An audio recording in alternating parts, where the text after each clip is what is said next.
հեծի հետ կապված ասացիք, մի փոքր խոսենք հեծի մասին, ինչ իրավիճակ է հիմա, որովհետև այստեղ հեծի պահով էլ շատ հետաքրքիր է, վերջերս Փաշինյանը մի միտք էր ասել, որ եթե պետությունը կարողանա գնել, այս բառացի չեմ ասում, միտքը հետևյալն էր, պետությունը կարողանա գնել, շատ լավ կլինի, բայց եթե գինը այնքան թանկ լինի, որ չկարողանա գնել, մենք որևէ մասնավոր ընկերության կտանք։ Այս ամբողջ կռիվը հենց այդ երկու ուղղությամբ չէ, մի կողմից այսինքն ինչ է ստացվում, օտարին է բերում տալիս, ազգային բարերարից կտրում է իր ստեղծած իր սեփականությունը, որը այնտեղ մեծ ներդրումներ է արվել, հա, ի վերջո ազգային բարերար է եւ ազգի համար է արել, պետության համար է արել։ Կտրում է ազգային բարերարից տալիս է ինչ-որ մի օտարի, այդ օտարին էլ խիստ կասկածելի է, թե դրանք ովքեր են լինելու, արդեն խոսակցություններ կան Թուրքիա գնալու, այցելելու հանդիպումների մասին, ամեն դեպքում ում էլ տա տարօրինակ է, չէ, պետական իշխանությունը պետք է որ հակառակը շագրգռված լիներ, որ լիներ մեր ազգային բարերարների կամ հա մեր հայ մարդկանց, հայ գործարարների ձեռքում։ Դուք այս երևույթի անունը ոնց կմեկնաբանեք, այսինքն սա եւ իրավական ձեր գնահատականը խնդրեմ, հա, գույքի հետ կապված եւ բարոյական իմաստով, այստեղ այնքան տարբեր շերտեր կան, էլի ուզում ես հասկանալ, եւ օտարին էտում է ուզում լավություն անել, էտում հրահանգն է օտարորակարգ է իրականացնում։ Մի քանի շերտեր կան, թե քաղաքական, թե իրավական, թե բարոյական, խնդրեմ։ Տեսեք, երբ որ այս գործընթացները սկսեցին Սամվել Կարապետյանի նկատմամբ, քիչ ժամանակ անց Հայաստանի Հանրապետության վարչապետը հայտարարեց, որ ժամանակն է հեծը պետականացնելու, ազգայնացնելու։ Այո։ Հետո երևի նրան հուշեցին, որ այդպես չէ ընթացակարգը, պետքա գոյություն ունի անկախ մարմին, մասնագիտացված մարմին, հանրային ծառայությունների կարգավորող հանձնաժողով, որը որ պետքա քննի, հասկանա ինչ խնդիրներ կա, նոր որոշում կայացնի, անկախ որոշում, ոչ քաղաքական։ Այդ հուշումից հետո կարծես թե։ Սակայն կրկին մենք այս վերջերս տեսանք Պետրոսի մոտ մեր էկոնոմիկայի նախարարի հարցազրույցի ժամանակ, այսպես ասում, լեզվի սայթակում տեղի ունեցավ, ասես կառավարությունը որոշում է կայացրել լիցենզիայի ձեռքի հեծը, կրկին սա կառավարության որոշումը չպետք է լիներ, սա անկախ մարմնի մասին է խոսքը գնում, բայց մենք ենթատողերը արդեն հասկանում ենք։ Այո, նաև ճիշտ է, որ սա ճնշման գործիքներից մեկը կարող է լինել սեփականության իրավունքից զրկել մարդուն, խոշոր ակտիվն է, ստեղծածն է, մենք շատերս մոռանում ենք, ոչ այդքան շատ ժամանակ է անցել, բայց 2015 թվականին հեծը գտնում էր սնանկության եզրին։ Սնանկանում էր այնտեղ այն ժամանակ օտարերկրյա ներդրողներ էին, ոչ հային էր պատկանում եւ Սամվել Կարապետյանը գտնվեց եւ ձեռք բերեց այդ ակտիվը, կարողացավ այնպիսի կառավարել տաղանդների շնորհիվ եւ փորձի, որ դարձավ շահութաբեր, վճարում է հարկեր Հայաստանի Հանրապետության բյուջե, ապահովում է աշխատատեղեր եւ այլն եւ այլն։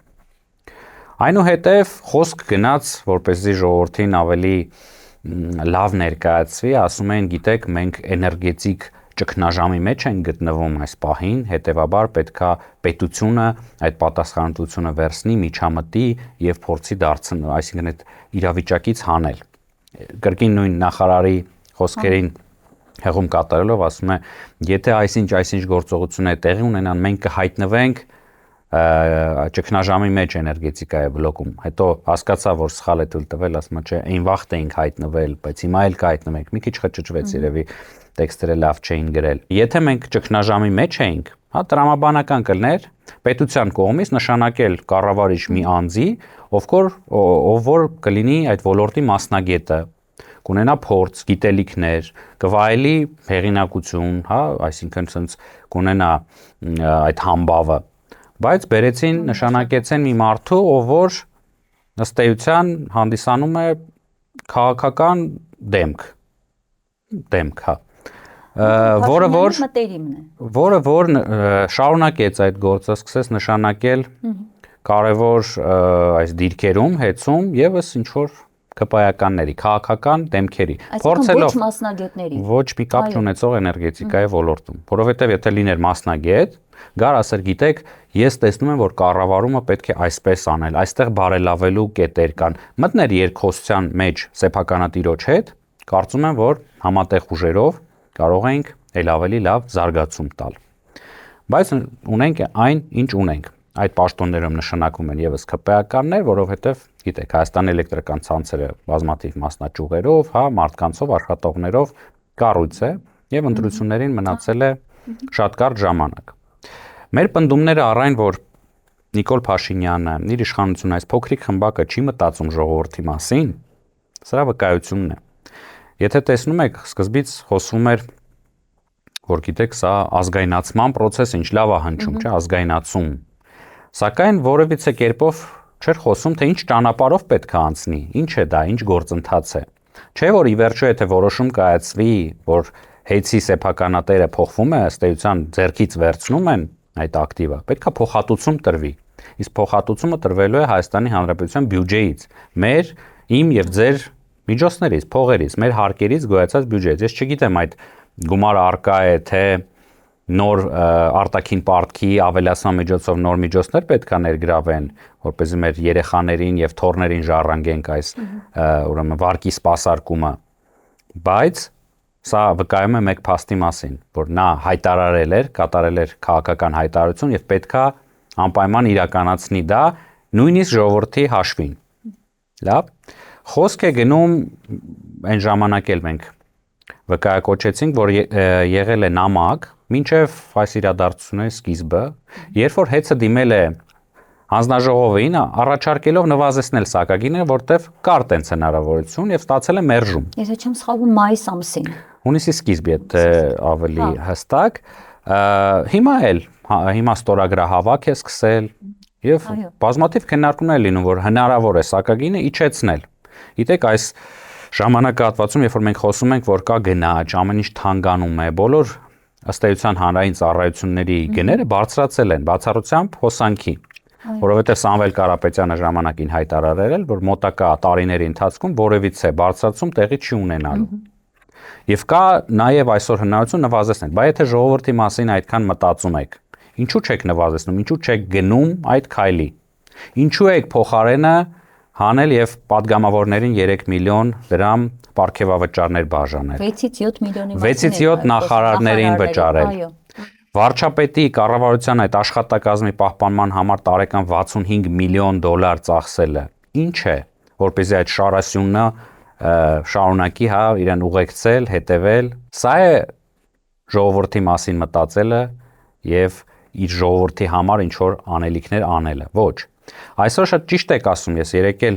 մամուլում կարդացի, որ Փաշինյանն ու Էրդողանը քննարկել են երկրների միջև համագործակցություն էներգետիկ ոլորտում, ներդրումների հնարավորություն, բայց ազգայնացումը ինչ եղավ։ Այսինքն ըստ էության մենք վերցնում ենք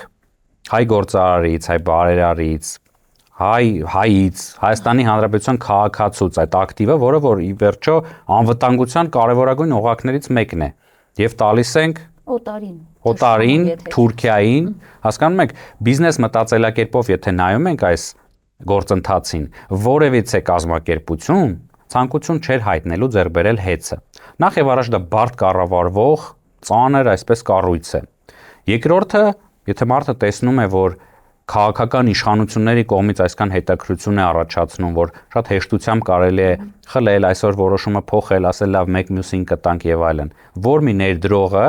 ցանկություն կհայտներ գալ եւ ձեռք բերել, ներդրում կատարել այս ոլորտում, մեր երկրում եւ այլն։ Միակ այն մարդիկ են մնում կամ կազմակերպությունները, ով ունեն քաղաքական շահ։ Այսինքն մեր ռազմավարական կարևոր օբյեկտը քաղաքական տեսանկյունից որ երկրին կհետաքրքրի, բնականաբար հարևան թշնամական երկու պետություններին, որտեղից այսպես ակտիվ ցորեն ու բենզին են հələ որ կրում, ու ներկայացնում են թե ժողովուրդը ինքը մեծ սիրով սպասում է այդ էժան բենզինին, դա էլ այդպես չէ։ Ես ասեմ, որ դա էլ է կեղծիք, դա էլ է սուտ, ժողովուրդը այդպես չէ, որ ոգևորված է, հակառակ նույնիսկ պարտադրում են որոշ, ասենք, կազմակերպությունների, թվում նաև բանակին են տալիս, այսինքն բենզինը ադրբեջանականներ կրվում է, արդեն սպառողը կա ներսում, ամբողջ պետական համակարգը նստած է իրենց մեքենաներով եւ այլն այդ ներկրված բենզինն է իրացնում։ Մենք տեսնում ենք, բացահայտորեն տեսնում ենք օտարի օրակարգի իրացում բոլոր ոլորտներում է, եկեղեցուց սկսած, հեծի պարագայում, մշակույթ, պատմություն, դպրոցներ, չկա մի ոլորտ, որտեղ այդ թուրքական, թուրք-ադրբեջանական տանդեմի օրակարգի հետ մենք գործ չունենանք։